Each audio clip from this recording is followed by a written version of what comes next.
बच्चों good evening बच्चों। आज की क्लास में हम लोग जो है यहाँ पर पेपर एक सॉल्व कराएंगे जो कल हमने लिया था, जो आपका राशि नंबर का तकरीबन 50 क्वेश्चंस उसके अंदर निशाना मतलब जरा देखिएगा। तो इसके अंदर कुछ क्वेश्चंस आपके सामने, अभी मैं क्वेश्चंस पढ़ करके इसको यहाँ पर सॉल्व कराऊंगा, तो सभी बच्चे देखेंगे और अपने OMR को भी चेक करेंगे। तो फर्स्ट क्वेश्चन था आपका द वैल्यू ऑफ 1/2 प्लस 1/4। तो जाहिर है कि इसके अंदर नॉर्मल सिंप्लीफिकेशन है। जब भी इस तरह का क्वेश्चन होगा बच्चों तो आपको क्या करना है, डिनोमिनेटर को करना है। दोनों के डिनोमिनेटर का एलसीएम लेंगे तो ये आएगा 4 और 2 टाइम्स में ये जाएगा 2 और फिर मल्टीप्लाई करेंगे 2 + 4 मतलब 4। यहाँ पर आपका आ जाएगा बच्चों 5/4। लेकिन यहाँ पर 1/2 एक बार मैं चेक कर लेता हूँ कि इस पेपर के अंदर आपके पास 3/4 आ रहा है, सॉरी 3/4 आपका ऑप्शन फॉलो कर रहा है ए। ठीक है, फर्स्ट क्वेश्चन का आंसर है ए। जिन बच्चों ने ए आंसर लगाया है वो सही है और जिनका ए के अलावा है वो गलत है। ए सी दोनों लगाए तो ऐसे क्वेश्चन को भी कट कर दें, क्योंकि वहां पर जो है OMR में सिर्फ एक ही ऑप्शन को आपका माना जाएगा। ठीक है, इसको कट कर दें। नेक्स्ट होगा what should be subtracted from. देखो जब भी ऐसा क्वेश्चन आपके सामने है, यस गर्ल्स एंड बॉयज जरा देखें, what should be subtracted from, आपको इसमें से क्या सबट्रैक्ट करना चाहिए कि आपके पास में ये आ जाए। तो जब भी इस तरह के क्वेश्चन होंगे तो शायद वहां पर हम डायरेक्टली सबट्रैक्ट, फॉर एग्जांपल कि आपको कह रहे हैं what should be subtracted from, यहाँ मान लीजिए 4 रुपीज है कि इसमें से कितना लेस करें कि आपके 3 रुपीज है 2 रुपीज बन रहे हैं। तो हम क्या करेंगे, डायरेक्ट उसको सबट्रैक्ट करेंगे तो हमारी जो रिक्वायरमेंट है वो आ जाएगी। तो इसका तरीका ये होगा कि आपको यहाँ पर क्या करना है बच्चों, यहाँ आपको -7/11 में से सबट्रैक्ट करना है -2। तो आप देख पा रहे हैं कि यहाँ -7/11 अपनी जगह है, माइनस माइनस +2 होगा। एलसीएम लेने पर आपके पास क्या जाएगा बच्चों 11 और यहाँ -7 सेम आएगा, यहाँ पर कितना हो जाएगा प्लस का 22। ठीक है, 11 2 से 22 रहेगा। अब 22 से 7 जाएंगे तो बच्चों कितना आएगा 15 आएगा। लेकिन याद रखो कि 15 जो आएगा बच्चों तो वो पॉजिटिव आएगी, प्लस वाली वैल्यू बड़ी है, तो 15/11 आपका आंसर हो जाएगा विद पॉजिटिव साइन। तो आंसर इसका भी ए आ रहा है। अब जिन बच्चों ने इसका बी लगाया था वो गलत था, क्योंकि वो नेगेटिव समझ के लगाए, इसलिए क्योंकि यहाँ माइनस कर बेटा जो बड़ी वैल्यू होती है वो आपका साइन लगेगा। ठीक है, next question, what is the sum of the additive inverse. जरा ध्यान से सुने, what is the sum of the additive inverse. मैं आपको एक चीज क्लियर कर देता हूँ कि एडिटिव इनवर्स क्या होता है। उज्जवल आप भी सुने और सारे बच्चे सुने। यहाँ पर एडिटिव इनवर्स जो होता है, किसी भी नंबर का एडिटिव इनवर्स करने के लिए अगर वो पॉजिटिव है तो उसको हम निगेटिव कर देते हैं और निगेटिव है तो पॉजिटिव कर देते हैं। तो यहाँ पर एक्चुअली में additive inverse and multiple inverse इन दोनों का 2 का एडिटिव इनवर्स भाई क्या होगा -2 और 2 का मल्टीप्लिकेटिव इनवर्स जो होता है वो कर दिया जाता है रेसिप्रोकल। तो 2 का रेसिप्रोकल जो होगा प्यारे बच्चों 1/2 आ जाएगा। तो जब दोनों का सम करते हैं यानी -2 जो आ रहा था और इसका सम करेंगे किससे 1/2 से, तो ऐसी कंडीशन में क्या आंसर आएगा। तो एलसीएम लेंगे आप 2, यहाँ आएगा 2 2 4 प्लस यहाँ पर आ जाएगा 1, एक पॉजिटिव एक निगेटिव, तो आपकी वैल्यू -3/2 बनेगी। आंसर होगा बी। कोई दिक्कत? जिन बच्चों का बी आंसर है उनका सही है, अदरवाइज दूसरे बच्चों का गलत है। ठीक है, अगला क्वेश्चन आपके सामने, यहां क्लियर है सबका। अगला क्वेश्चन होगा, नेक्स्ट क्वेश्चन होगा आपके सामने। नेक्स्ट क्वेश्चन नंबर 4 के अंदर स्टेटमेंट में पढ़ रहा हूं, क्वेश्चन पेपर सबके सामने है। यहां मैं डायरेक्ट सॉल्यूशन बताऊंगा और सब लोगों को जो वीडियो में देख रहे हैं वो सुनना है। Which of the following statement is true, इनमें से कौन सा स्टेटमेंट सही है। पहला स्टेटमेंट है बेटा एवरी फ्रैक्शन। क्वेश्चन पेपर का है आपका अरमान, अरशान आपका का है, हाँ आप दोनों शेयर करो, आप इधर देखो। Every fraction is a rational number. तो भाई क्या हर फ्रैक्शन रेशनल है? एक बात ये समझनी है, हर फ्रैक्शन रेशनल है। तो अभी आगे बात करेंगे। दूसरा देखो every rational number is a fraction, her rational number fraction है। देखो हर रैशनल नंबर फ्रैक्शन है या नहीं ये बात अभी बताएंगे। चलो तीसरा देखते हैं, every integer is a rational number. अब एक बात क्लियर कर देता हूं कि हर इंटीजर रैशनल नहीं हो सकता और हर फ्रैक्शन रैशनल तो हो सकती है। हर इंटीजर रैशनल हो सकता है लेकिन हर रैशनल इंटीजर नहीं हो सकता। ये ऐसे समझो, मैंने क्या कहा, हर इंटीजर रैशनल हो सकता है लेकिन हर रैशनल इंटीजर नहीं हो सकता। तो आपका सी वाला सही है। दूसरा, हर फ्रैक्शन रैशनल हो सकता है लेकिन हर रैशनल फ्रैक्शन नहीं हो सकता। इस तरह से आपका आंसर होगा डी। क्वेश्चन नंबर 4 का आंसर होगा बच्चों both A and C, both A and C. इसका मतलब आपका आंसर है डी। बात समझ में आ रही है? क्वेश्चन नंबर 5 पर आ जाए। 5 क्वेश्चन के अंदर बच्चों कहा गया है how is -28/84 express as rational number with numerator 4। आपसे क्वेश्चन सभी ने सुना, आपसे कहा गया कि 28/84 जो नंबर है उसको न्यूमरेटर 4 रख करके कैसे एक्सप्रेस करेंगे। मतलब यह है कि आपके पास में 28/84 है और आपको ऐसी एक फ्रैक्शन इसके जैसा बनाना है, यानी जिसका न्यूमरेटर इसके इक्विवेलेंट रखना है, जिसका न्यूमरेटर 4 रहे। तो जब आप 4 रहेगा तो उसके लिए आपको क्या करना पड़ेगा, यहां पर अगर इसको हम कितने टाइम्स काटेंगे, किससे 7 4 20, तो जाहिर है कि यहां हमें डिवाइडेड बाई 7 करना होगा। अब 7 से डिवाइड करने पे यहां 4 आ जाएगा, तो जाहिर है कि नीचे भी हमें डिवाइडेड बाई 7 करना होगा। 7 से किसको डिवाइड करेंगे तो आपका न्यूमरेटर 7 × 7 और 7 × 14, तो पता चला कि इसके इक्विवेलेंट जो फ्रैक्शन बनेगी, लेकिन याद रखो ये आ जाएगा -4। अब उस हिसाब से आपका आंसर क्या बन रहा है, बी। आगे बात समझ में क्लियर है बच्चों। क्वेश्चन के अंदर न्यूमरेटर 4 के लिए कहा गया था, ठीक है, लेकिन माइनस क्यों लगा बेटा, यहां पर माइनस लगा होता है। क्वेश्चन नंबर 6 की अगर बात करेंगे, क्वेश्चन नंबर 6 के अंदर आपसे कहा गया है इस पेपर के according which of the following is the multiplicative inverse, which of the following is the multiplicative inverse for rational number. इनमें से कौन सा मल्टीप्लिकेटिव इनवर्स इन रैशनल नंबर का होता है, मल्टीप्लिकेटिव आइडेंटिटी, सॉरी इसके अंदर लिखा है मल्टीप्लिकेटिव आइडेंटिटी। तो आप जानते हैं कि मैंने अभी बताया थोड़ी देर पहले कि मल्टीप्लिकेटिव आइडेंटिटी जो होता है प्यारे बच्चों वो होता है 1। और याद रखना कि एडिटिव आइडेंटिटी जो होता है, एक होता है एडिटिव इनवर्स, एक होता है एडिटिव आइडेंटिटी, है ना। तो एडिटिव आइडेंटिटी जो होता है बच्चों वो क्या होता है, वो आपका सॉरी 0 होता है। एडिटिव आइडेंटिटी क्या होता है बच्चों, 0। मल्टीप्लिकेटिव आइडेंटिटी क्या होता है, 1, याद रखना। तो इसका आंसर कौन सा बनेगा क्वेश्चन नंबर 6 का, ए ऑप्शन बन रहा है। क्वेश्चन नंबर 7 की बात करेंगे। 7 क्वेश्चन के अंदर आपसे कहा गया है right the additive inverse of 4/5। 4/5 का आपको एडिटिव इनवर्स बच्चों लिखना है। तो 4/5 का एडिटिव इनवर्स जो होगा, जैसा मैंने बताया अभी बरद्वाज, क्या बताया, और जबल मानव और शायन क्या बताया मैंने कि एडिटिव इनवर्स जो पॉजिटिव होगा उसको नेगेटिव कर दो, यानी -4/5 बन जाएगा। ये था एडिटिव इनवर्स। क्लियर है बात। क्वेश्चन नंबर 8 की बात करेंगे। क्वेश्चन नंबर 8 के अंदर कहा गया है which of the following is the reciprocal, यानी इसका जो आंसर था क्वेश्चन 7 का, कुछ बच्चे अभी देख रहे हैं, क्वेश्चन 7 का आंसर है बी। कौन सा आंसर है, बी। क्वेश्चन 8 का आंसर होगा which of the following is the reciprocal of rational number. इनमें से कौन सा ऐसे नंबर है जो रैशनल नंबर, उन रैशनल नंबर के रेसिप्रोकल होते हैं। अब यहां असल में आंसर होगा -1 और 1 ऐसे दो नंबर हैं जो अपने आप के रेसिप्रोकल बच्चों होते हैं। तो इसका आंसर क्या होना चाहिए, डी। इसका आंसर होना चाहिए डी, यानी ए ऑप्शन में -1 था और बी ऑप्शन में 1 था। तो 1 और -1 ऐसे नंबर हैं जो अपने आप के रेसिप्रोकल होते हैं। नया बात समझ में आ रही है बेटा, जोया सभी बच्चों को क्लियर हो रहा है बेटा। अगला क्वेश्चन आपका होगा which among the following is the rational number equivalent to -5/-3। तो आपसे कह रहे हैं इनमें से कौन सी रैशनल नंबर या कौन सा ऑप्शन आपकी -5/3 के इक्विवेलेंट है। तो जब भी ऐसा क्वेश्चन होगा प्यारे बच्चों तो उसमें आपको क्या करना है, क्वेश्चन नंबर 9 की मैं बात कर रहा हूं, उस क्वेश्चन में आपको ए ऑप्शन में -25/15 है, बी ऑप्शन में आपके पास में 25/15, लेकिन माइनस नीचे लग रहा है, कोई मसला नहीं है। सी है 25/15 और डी आपके पास में है -25/30 है। तो कुल मिलाकर के ये है कि बच्चों जब आप इसको रिड्यूस करके देखेंगे, यहां आपके पास में किसके इक्विवेलेंट करना था प्यारे बच्चों, -5/-3। तो मेरे भाई यहां पर माइनस से माइनस ये कट गया। अब जब माइनस से, इधर सुनिएगा सभी बच्चे, यहाँ माइनस से माइनस ये कट गया तो ये किसके बराबर आया, 5/3। तो ऐसी कौन सी फ्रैक्शन इनमें से है, चार ऑप्शन है, जो इसके बराबर आ रही। तो पहली बात तो ये कंफर्म हो गया कि भाई यहाँ पर रहेगा पॉजिटिव। क्या रहेगा, पॉजिटिव। तो जो नेगेटिव वाले ऑप्शन है उन सबको हटा दो। इसमें नीचे है ऊपर है लेकिन कहीं ना कहीं नेगेटिव। सीधा सीधा आंसर आपका ये है। बताइए कुछ मुश्किल रहा, क्योंकि मैंने ये जज कर लिया कि भाई यहाँ माइनस से माइनस करके पॉजिटिव आ रहा है, तो इसके इक्विवेलेंट यही फ्रैक्शन होगी जो पॉजिटिव बनती है। तो कुल मिलाकर के यहाँ पर जब आप रिड्यूस करेंगे, देखो बच्चों जरा देखो, 5 5 25 एंड 5 3 15, तो 5/3 के इक्विवेलेंट आ रही है। बात समझ में आती है सबके। सभी बच्चों ने सी आंसर लगाया था इसका। शाहयान ने इसका आंसर ए लगाया था। ठीक है शाहयान, बट क्यों लगाया मैं नहीं समझता। बहरहाल अब क्लियर है।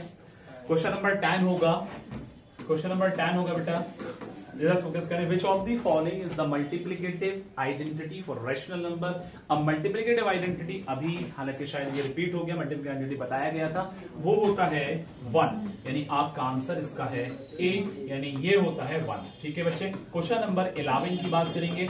11 क्वेश्चन के अंदर कह रहे हैं कि is not associative with rational number, यानी ऑप्शंस आपको 4 दे रखे, इनमें से कौन सा ऑप्शन एसोसिएटिव नहीं होता रैशनल नंबर के लिए। तो पहला ऑप्शन है सब्ट्रैक्शन और डिवीजन, दूसरा ऑप्शन है एडिशन और मल्टीप्लिकेशन, तीसरा ऑप्शन है बच्चों एडिशन और डिवीजन, चौथा ऑप्शन है मल्टीप्लिकेशन और डिवीजन। तो मैं आपको बता दूं कि एसोसिएटिव जो अप्लाई होती है ये प्रॉपर्टी रैशनल नंबर की, वो एडिशन और मल्टीप्लिकेशन पर अप्लाई होती है, लेकिन इसमें कहा गया है नॉट। क्या कह रहे हैं? नॉट। तो जाहिर है कि जब नहीं होती तो वो किस पर नहीं होती? सब्ट्रैक्शन और डिवीजन पर नहीं होती। आंसर ए, यानी सब्ट्रैक्शन एंड डिवीजन, इन दो चीजों पर ये आइडेंटिटी अप्लाई नहीं होती है। क्वेश्चन नंबर 12 की बात करेंगे। क्वेश्चन नंबर 12 के अंदर बच्चों कहा गया है, यस इसका आंसर ए है। क्वेश्चन नंबर 12 में कह रहे हैं कि which of the following forms a pair equivalent rational number. Which of the following forms a pair of equivalent rational number, इनमें से कौन से पेयर ऐसे हैं जो वो इक्विवेलेंट रैशनल नंबर हैं। आराम सुन रहे हैं आप, ठीक है। शाहजान आपके पड़ोसी हैं, दोनों हंसी मजाक भी चल रहा है, लेकिन क्वेश्चन पे फोकस नहीं हुआ तो बहुत मार पड़ेगी, ये ध्यान रखना। क्वेश्चन नंबर इसका बी पार्ट है, यहां पर -25 अपॉन 35 और उसके बाद में आपसे कहा गया है 55 अपॉन 70 -70। तो प्यारे बच्चों मैंने बी को डायरेक्ट इसलिए नहीं क्योंकि असल में इसका आंसर बी बन रहा है, मैंने सॉल्व करके बता देता हूं कि ये इक्विवेलेंट क्यों हो रहे हैं, जरा देखिएगा। 5 5 25 एंड 5 7 35, 5/7 यहां पर होगा 11 5 55, 11 7 37, यहां भी नीचे माइनस है, यहां ऊपर माइनस है, इससे कोई फर्क नहीं पड़ता है, माइनस ऊपर ही माना जाता है। बच्चों बात समझ में आ रही है गर्ल्स? तो आपका आंसर इसका बेटा बी है। क्वेश्चन नंबर 12 के बाद में अब हम आएंगे 13 की तरफ। इतना सबका क्लियर है? पहले ये बताइए, यहां तक किसी को कंफ्यूजन, और कितने आंसर सही जा रहे हैं आप सबके? चलो अभी टोटल काउंटिंग करेंगे, अभी पता चलेगा किसके कितने सही हैं। इसीलिए कहा जाता है कि प्रैक्टिस ज्यादा करो, क्वेश्चन की लैंग्वेज को सही से पढ़ना सीखो। मैथमेटिक्स के अंदर स्टेटमेंट बच्चे जज नहीं करते, रटने से काम नहीं चलने का है। रिवाइज करेंगे प्रॉपर्ली, ढंग से पढ़ेंगे, टाइम देंगे, मेहनत करेंगे तो होगा। ठीक है बच्चों, अगला देखें। क्वेश्चन नंबर 13 था, क्यों भैया कौन सा था? 13 क्वेश्चन में इस पेपर में कहा गया है a number that can be written, ध्यान से सुनना, कुछ बच्चे इसको भी गलत कर रहे हैं। A number that can be written in the form p upon q where p and q are integers and is called rational number, यानी p अपॉन q के फॉर्म में जो नंबर होता है आपसे कहा गया है वो क्या है? एक तरह से रैशनल है और p और q आपके इंटीजर हैं। एंड आगे कहा जाता है, एंड के बाद and q is not equal to 0। In the definition of rational number you already studied there, वहां पर आप लोगों ने पढ़ा है, सबने जाना है कि वहां लिखा होता है कि p and q, p by q के फॉर्म में जो नंबर है वहां पर p और q रैशनल इंटीजर होते हैं और वहां पर q नॉट इक्वल टू 0 होता है। लेकिन कुछ बच्चों ने इसका answer q is equal to 0 कर दिया, तो आपका इसका आंसर बन रहा है बच्चों, क्या बन रहा है? बी ऑप्शन बन रहा है। इस डेफिनेशन के अंदर लिखना था q is not equal to 0, क्योंकि डिनोमिनेटर में रैशनल नंबर में कभी भी 0 नहीं हो सकता। ये बात समझ में आ रही है? कुछ नया सा तो नहीं लग रहा है, सब पुराना ही है, पढ़ा हुआ है सब, है ना? अब तबीयत ठीक रहेगी, बुखार उतर जाएगा, टेस्ट हो चुका है, लेकिन इस टेस्ट पेपर को आप एक बार लेकर के जाइएगा ऑफिस से, सेल्फ करिएगा ईमानदारी से। नेक्स्ट क्वेश्चन, क्वेश्चन नंबर 14 में है find the multiplicative inverse of 1/4। तो भाई सीधा सीधा है कि 1/4 का मल्टीप्लिकेटिव इनवर्स क्या होगा? बोलो भाई, 1/4 का मल्टीप्लिकेटिव इनवर्स क्या होगा? 4/1, और 4 डिनोमिनेटर में जब 1 होता है उसको शो नहीं करते, तो आंसर कौन सा हो गया? आंसर ए हो गया। आती बात समझ में? अगला क्वेश्चन, क्वेश्चन नंबर 15 में कहा गया है कि which of the following is the identity element under addition। which of the following, बच्चों सुन लीजिएगा, which of the following is the identity element under addition। तो भाई अंडर एडिशन आइडेंटिटी एलिमेंट 0 है, क्योंकि जब 0 के साथ किसी को ऐड करते हैं अलबिया क्या आता है बेटा? वही नंबर आ जाता है। तो इसीलिए आपका आंसर इसका होगा 0, मतलब सी ऑप्शन। कौन सा ऑप्शन बेटा? C option. क्वेश्चन नंबर 16 की बात करूंगा। क्वेश्चन नंबर 16 के अंदर कहा गया है what is the additive inverse of -2/3। तो अनाया आप बताइए बेटा, मैंने कहा कि कोई पॉजिटिव है नेगेटिव कर दो, नेगेटिव है तो पॉजिटिव कर दो। कब? जब एडिटिव इनवर्स कहा गया। तो प्यारे बच्चों क्या होगा इसका? 2/3। तो आंसर कौन सा हुआ? आंसर हो गया सी, 2/3 पॉजिटिव है। क्वेश्चन नंबर 17 की बात कर रहे हैं शायद, देखिएगा क्वेश्चन नंबर 17 के अंदर which of the following statement is true. इनमें से कौन से स्टेटमेंट ट्रू है? पहला पढ़ते हैं, एवरी फ्रैक्शन, वो फिर रिपीट हो रहा है यही क्वेश्चन, शायद पहले भी आया था, आई थिंक सो आया था ना। तो इसका आंसर डायरेक्ट मैं लिख देता हूं, 17 का बोथ ए एंड सी यानी डी आंसर है। क्वेश्चन नंबर 18 की बात करेंगे। क्वेश्चन नंबर 18 के अंदर कहा गया है बच्चों कि which number is in the middle. देखो लिखा है, क्वेश्चन कैसे लिखा है? लिखा है 1/6, फिर कॉमा 4/9, फिर उसके बाद में 6/-7, बात नहीं करें, एंड फिर लिखा है बच्चों 2/5, फिर लिखा है आपके पास में, बात नहीं करें लड़कियों, 3/4। तो आपको ये कहा गया है इसके अंदर कि ये एक आपको बहुत सारे फ्रैक्शंस रेशनल नंबर दे रखे हैं। इन रेशनल नंबर को आपको अरेंज करना है पहले डिसेंडिंग ऑर्डर में। भाई डिसेंडिंग क्या होता है? बड़े से छोटा। यानी जब आप सीढ़ी से उतर रहे हैं स्टेयर से, तो टॉप वाली जो सीढ़ी है वहां से नीचे आए, फिर उसके नीचे आए, फिर उसके नीचे आए, फिर और ज्यादा नीचे आए। बात समझ में आ रही है? रुको।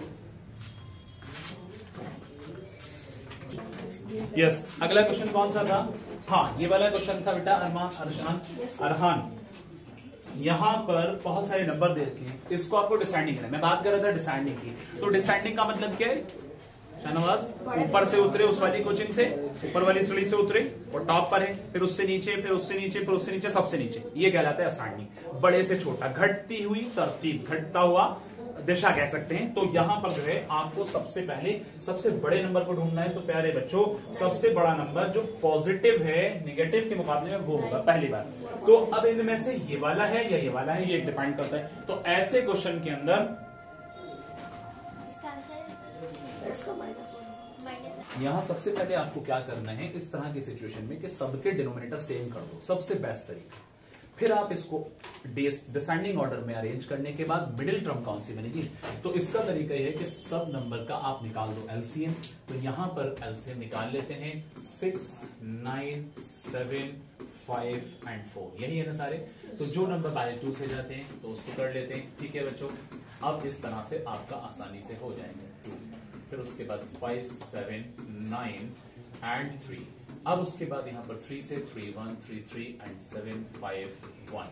फिर उसके बाद यहां पर आ जाएगा 3 से फिर से 3, 1 और 7, 5, 1। ठीक है बच्चों, 1 एंड देन यहां भी 1। नेक्स्ट आ जाएगा 5 और 7, फिर 1, फिर 1, फिर 1। नेक्स्ट आ जाएगा 7। तो कुल मिलाकर के यहां पर आपके ये सारे नंबर 2 to 4, 3, 12 और 3, 36 into 5, 36 into 35। तो ऐसे कर लेते हैं 36 into 35, क्योंकि इन 2 से 35 बन रहे हैं। तो 5 से 30 0 कैरी, 5 से 15 और 3 18 एंड 3 6 18 से 8 कैरी 1, 6 9 1 10। अब उसके बाद 0 8 8 16 का 6 कैरी 1 और उसके बाद 2 1260। यानी इसका जो एलसीएम बन रहा है बच्चों 1261।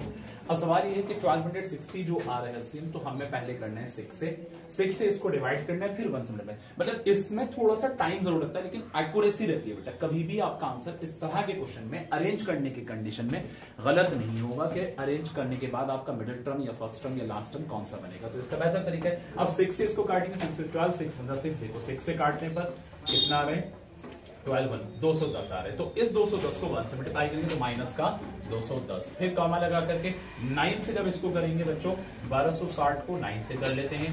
9 1 सा कितने बच्चे यहाँ पर 3, 9 4 सा 140 आ रहा है। 140 को 4 से करेंगे तो 4 यहाँ पर आ जाएगा बेटा 560। कितना आ जाएगा 560। ये प्लस में था, इसको प्लस में ही रखा है। अगला नंबर आपका 7 से करेंगे तो 1260 को 7 से डिवाइड कर लेते हैं। 7 1 सा कितना बचा 5, 7 8 सा 56 180।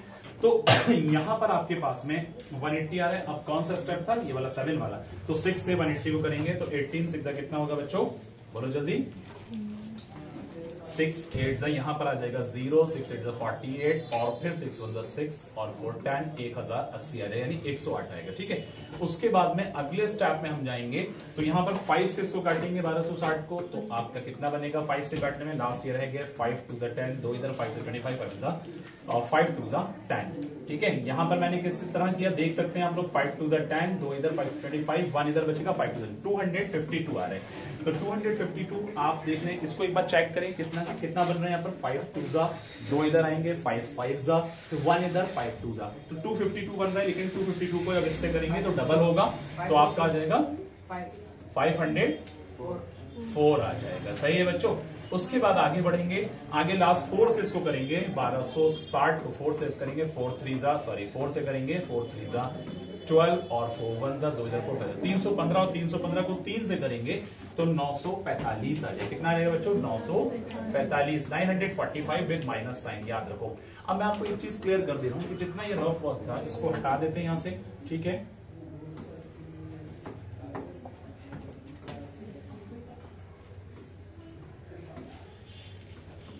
देखो यहां आपके पास में अब जो इक्वेशन बन करके आ रही है तो आप ऐसे लिखेंगे -210।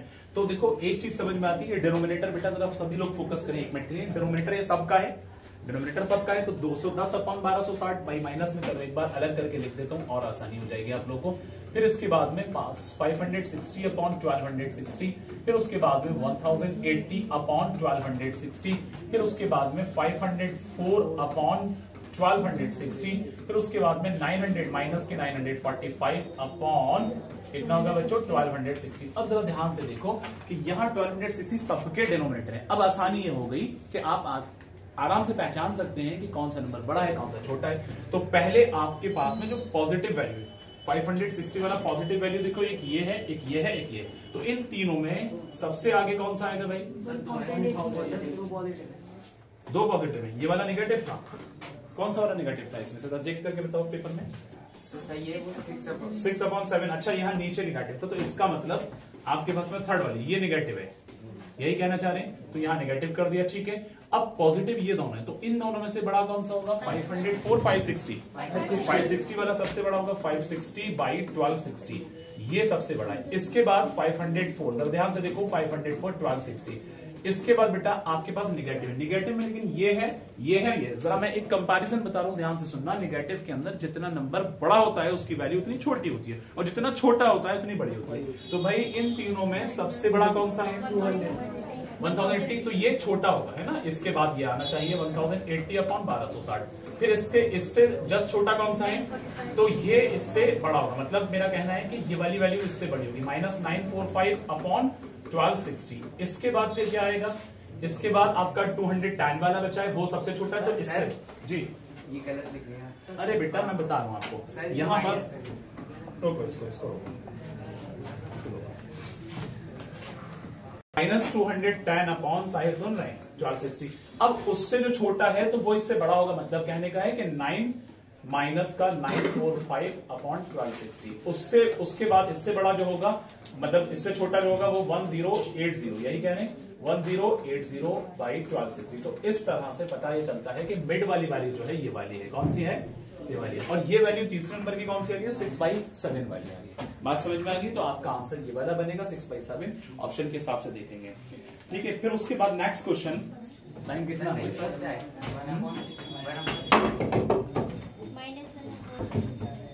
माइनस, अच्छा ये वाली वैल्यू है ना ये, मतलब ये इक्विवेलेंट 1/6 के है, ये कहना चाह रहे हैं। तो आपका आंसर फिर कौन सा ऑप्शन में आ रहा है, सी ऑप्शन में। ठीक है, अगला क्वेश्चन देखिए। ठीक है, आगे देखते हैं क्वेश्चन नंबर। अब होगा द वैल्यू ऑफ, सुनिए, the value of 1/2 into 3/5 is equal to. तो भाई सीधा है इस क्वेश्चन के अंदर 19 नंबर में आपसे कहा है the value of 1/2 into 3/5 is equal to, तो क्या करना है यहाँ पर 3/10, या आपका आंसर बनेगा बी। क्या बनेगा बी। क्वेश्चन नंबर 20 है, 20 क्वेश्चन के अंदर लिखा है फाइंड द रेसिप्रोकल ऑफ -2। तो भाई इसका रेसिप्रोकल करने का मतलब वही है, क्या करना है, यस -1/2, क्योंकि नेगेटिव साइन ऊपर चला जाएगा, आपका ऑप्शन बनेगा सी। आती है बात समझ में? तो यहां तक 20 क्वेश्चन कवर हो गए, बाकी आगे के क्वेश्चंस मैं आपको अभी टिक करवा देता हूं, ठीक है।